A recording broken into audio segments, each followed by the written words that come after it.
Hello everyone, and I hope you're having a great day. Today we're going to explore a story where the pressure doesn't come from an enemy. It comes from a signature on a single piece of paper. When success demands taking something away from your family, is silence still the safest choice? And when a deadline is no longer about business, but about keeping or losing a home, would you sign or would you stop? The factory sounded like a promise, too steady, too confident. Alex stood by the line as timber slid forward. Workers moved with a rhythm that made them look lighter than last month. One man lifted a hand, grinning, like the raise was already real. Lan came up beside Alex with her phone. 48 hours, she said. Alex nodded once and walked into the office. The papers were already on his desk. A message arrived from the partner. Need container road straight to the warehouse. Need staging area. Lan's face tightened. That wasn't in yesterday's draft. Alex scrolled and saw the smaller line underneath. If delayed, we will move the order elsewhere. Lan exhaled. That means land. Alex didn't answer. He looked out the window, but he wasn't seeing the yard. He was seeing the road home, the bamboo gate, Tu Na's vegetable beds, green, ordinary, stubbornly alive, the part of the farm that still felt like peace after everything that had happened. Lan spoke softly. If we sign, we keep the momentum. And if we don't, she added, we explain it to all of them. Alex lifted the pen. The tip hovered over the signature line, then stopped. If signing meant taking something from home, who was he planning to ask for forgiveness after it was already gone? Lan didn't let the new term sit. She tapped the screen. They're setting the clock, she said, and they're changing the rules. Alex stared at the clause. Container road, he repeated. Straight to the warehouse, a staging area. Words that turned into gravel and widened gates in his head. Lan tried to make it sound workable. We can use the back strip, she said. We lay gravel, widen the entrance, and we're done. It's still land, Alex said, then caught himself. He didn't want to sound harsh, but the truth was harsh. Lan glanced out at the line. If we lose this order, the night shift disappears, she said. Those men out there, they've already planned around it. Alex knew that was why the pressure worked. It didn't need threats. It used hope. A follow-up message came in from the partner. Need confirmation today. Land availability. Lan's voice dropped. You can reply, received. Buy us an hour. Alex didn't. He opened his contacts and stopped at Tu Na's name. He didn't call. Lan watched, then asked, Do you want me to come with you? To explain it properly? Alex's jaw tightened. I don't want to shock her. Lan answered without heat. The shock is coming either way. The only question is whether it comes from you. Alex's phone rang. This time, it wasn't the partner. Hello, he said, a man's voice, calm and professional. Is this Alex? This is Dr. Min. I'm calling about Tu Na. Alex stood up so fast the chair scraped. Lan went still. What happened? Alex asked. She came in this morning, Dr. Min said. She's showing signs of threatened labor. Alex's throat tightened. Stress? Stress, the doctor confirmed. Her body is reacting. She needs rest, less stimulation, no more shocks. Alex looked down at the neat signature line, the new land term, the deadline that suddenly sounded like a heartbeat. She didn't tell me, he said. I'm telling you, Dr. Min replied. Reduce pressure immediately. When the call ended, Lan asked one question. Do we stall the deal? Alex didn't have an answer yet. He only had a weight in his chest. Then, a message came in from Tu Na. One line. No anger, no pleading. I'm not stopping you from building.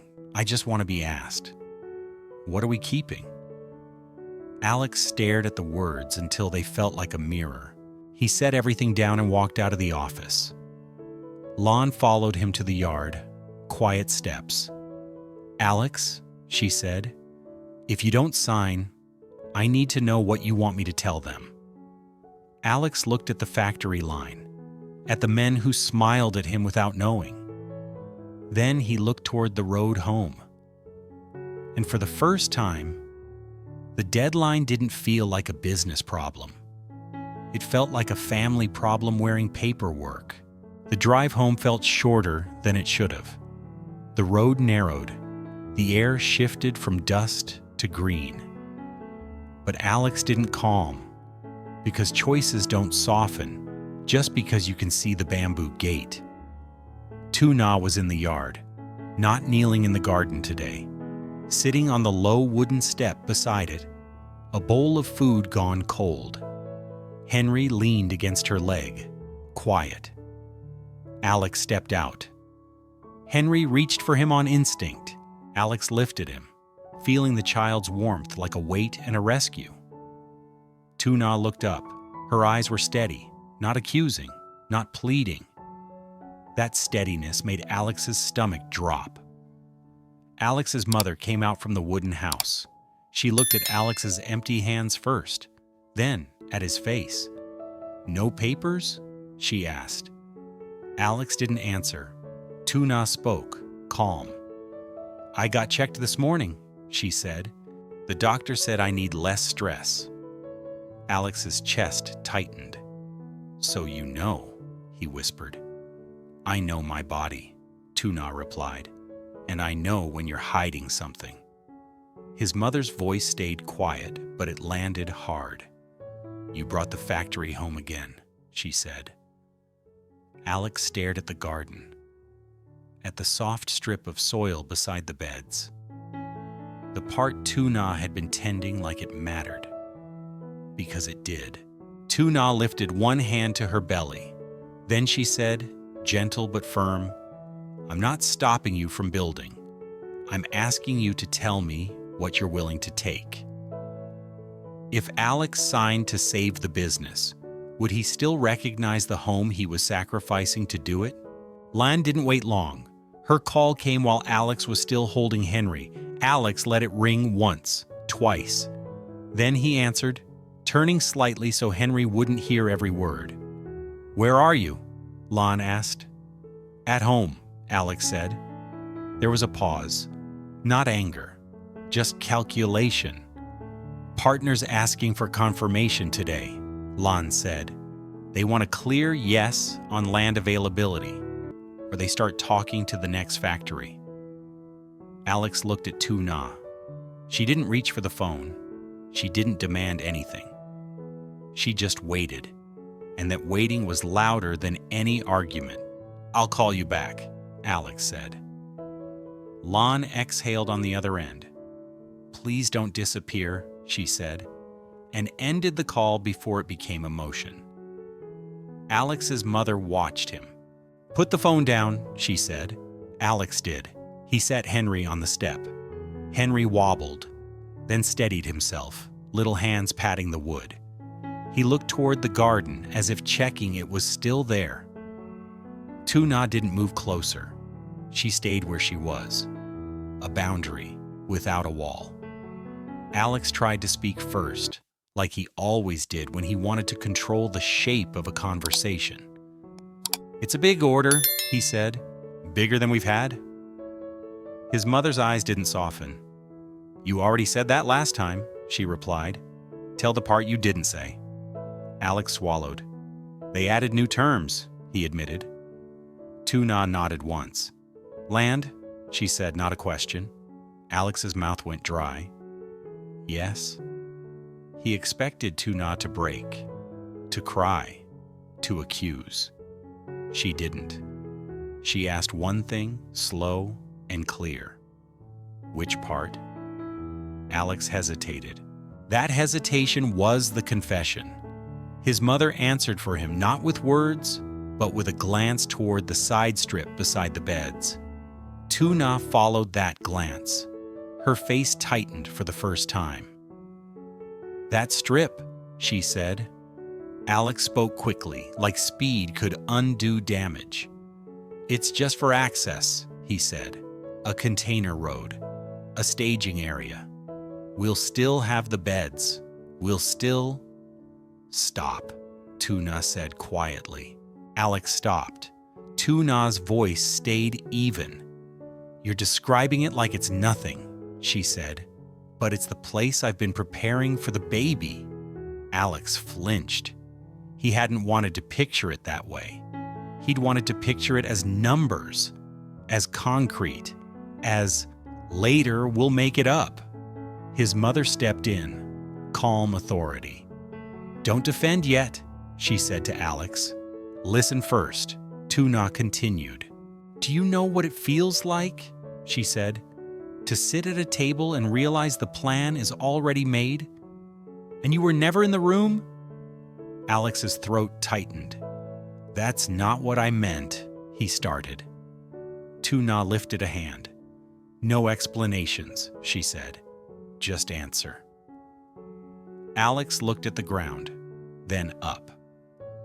"Were you going to sign without asking me?" Tu Na asked. A simple question. A clean blade. Alex couldn't lie. "Yes," he said, barely. His mother didn't react loudly. She didn't need to. She only said, "There it is." Henry toddled toward Tu Na, bumped his knee lightly, then leaned into her leg. Tu Na rested a hand on his head, still looking at Alex. Alex tried again.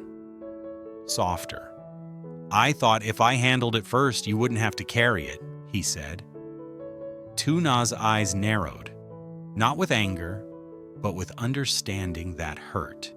"And every time you handle it," she replied, "I become the last person to know." Alex opened his mouth, closed it. He could feel his old habit rising. Rush, fix, explain, move on. His mother's voice cut in, quiet but sharp. "Say the fear," she told him. Alex stared at her. "I'm afraid," he admitted, "that if I don't take this order, I fail everyone." Tu Na nodded slowly. "And I'm afraid," she said, "that if you take it this way, you teach this family that my voice is optional." Lon's name lit up again on Alex's screen. Alex didn't pick it up. He turned the phone face down on the table, like he was trying to lower the volume of the world. His mother asked, "What's the deadline?"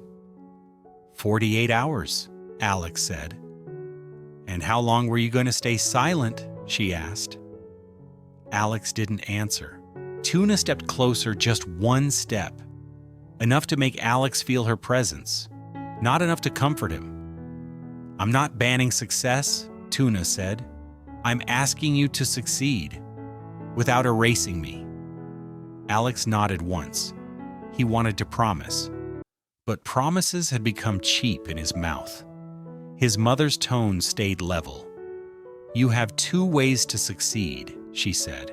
"One with a family, and one without." Alex looked at Tu Na. "I need time," he said. "To do it right?" Tu Na didn't smile. She just said, "Time is fine." Then she added, "Silence isn't." Outside, the factory was far away. Inside, Alex could hear Henry's breathing, his mother's stillness, Tu Na's calm that had teeth. And he knew the next call he made would decide who he was allowed to be in this house. Alex didn't sign that night, but he didn't say no either. He left it hanging, like a hook in the air.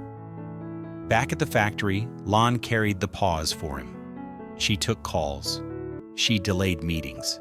She said, "We're reviewing," and watched faces change when they heard uncertainty. Mai stood near the conference room door when Lon came out. Business development smile, reasonable tone. "Any update?" Mai asked. Lon chose her words carefully. Not yet, she said. Mai nodded, as if she understood. Then she added lightly, the partner won't wait forever. You know how these deals work. It sounded like advice. It felt like pressure. That evening, at the farm, the dinner table was quiet. Not hostile, just thin. Alex spoke in meeting times. Tomorrow morning I'll call them. Tomorrow afternoon, I'll look at the layout. Words that belonged to work. Tu Na answered with, She ate slowly, then stopped early. Her hand rested on her belly more than on her bowl. Henry pushed rice around his plate, then looked up. Mom? He asked, innocent. Will I still get to play in the garden later? The question landed softly, and still it hurt. Tu Na didn't look at Alex. She only smiled at Henry and said, yes. But her eyes drifted toward the beds, like she was watching the edge of a cliff.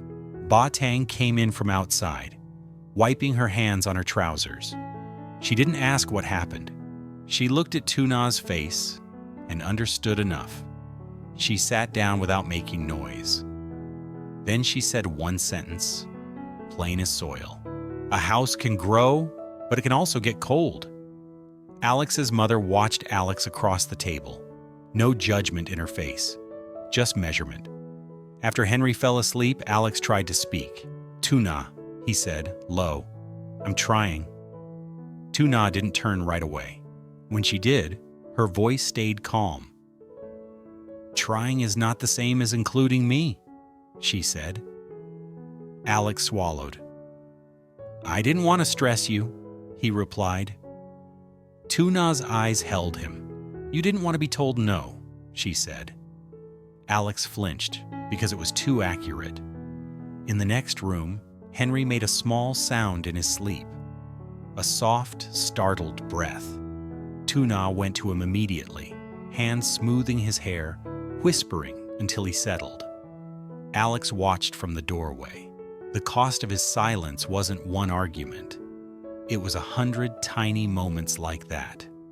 Tu Na carrying fear quietly. Henry sensing it without understanding. Alex's mother stood beside him, voice low. Your workers will forgive a delay, she said.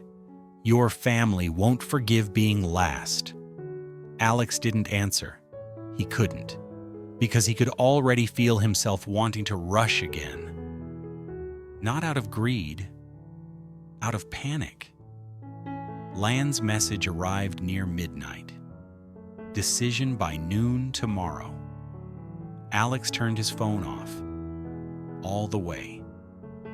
It was a small act, but it didn't erase the fact that noon still existed, and the land still sat outside, quiet, waiting to be taken.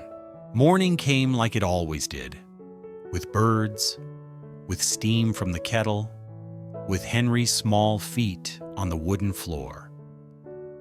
Tu Na was already awake. She sat by the window, watching the vegetable beds the way you watch a person you love when you're not sure you'll keep them. Alex stepped out into the yard. The air was cool. The soil still held last night's moisture. His mother stood near the bamboo gate, looking down the road as if she could read the day from its dust. Lon will call, she said. Alex nodded. He didn't answer with, I'll handle it. He'd stopped trusting that phrase. Right on time, Lon called. They printed everything, she said. They want your signature by noon. Alex closed his eyes for a beat. What if we ask for a revision? He asked. Lon hesitated. I can try, she said. But Mai's already telling them we're ready. She's trying to keep their confidence. Alex heard the subtext. If he delayed too long, someone else would carry the narrative for him. He looked toward the house. Tu Na was in the doorway, not listening openly, but not hiding either. She was simply there, present, a reminder that the decision was not just his. Alex's mother said quietly, Bring it here. Lan's voice tightened. You want me to bring it to the farm? Yes, Alex said. And tell them we will answer in person. Lan went silent for a second, then replied, Okay. When the call ended, Alex walked back inside. Henry was building a little tower with wooden blocks, humming to himself. He looked up and smiled like everything was safe. Alex sat on the floor beside him. He helped Henry place one block carefully on top. The tower wobbled. Henry giggled. Alex steadied it with one finger. Tu Na watched them. She didn't speak. She didn't soften the moment with reassurance. She let it be what it was. Fragile, balanced, real. Alex finally looked up at her. No more surprises, he said. Tu Na nodded once. That's all I'm asking, she replied. His mother set 3 cups on the table. Tea, not coffee, slower, deliberate. Outside, ordinary sounds passed by, but Alex's chest stayed tight because he knew noon was coming whether they were ready or not. Before 10, a car stopped at the gate. Lan got out, holding a folder close to her body like it was something that could bruise. She didn't come in smiling. She didn't come in panicked. She came in steady. She placed the papers on the table. The signature line waited again. A pen lay on top. Alex didn't reach for it immediately. He looked at Tu Na, then at his mother, then through the window, at the vegetable beds, at the quiet strip of soil beside them. Lan cleared her throat. They're on standby, she said. If you sign now, they send the first payment this week. Alex held the pen. His hand trembled, not from fear of business, from fear of what his family would become after his decision. Tu Na spoke softly. Don't sign because you're afraid of losing the chance, she said. Sign because you're willing to carry what it costs. Alex's mother added one line, calm as a verdict. Whichever way you choose today, she said, someone will learn how to control you. Alex looked down at the page. The tip hovered over the line. And before it touched, Alex realized the deadline wasn't noon. It was the moment he decided whether his silence would keep being the lever that moved his family.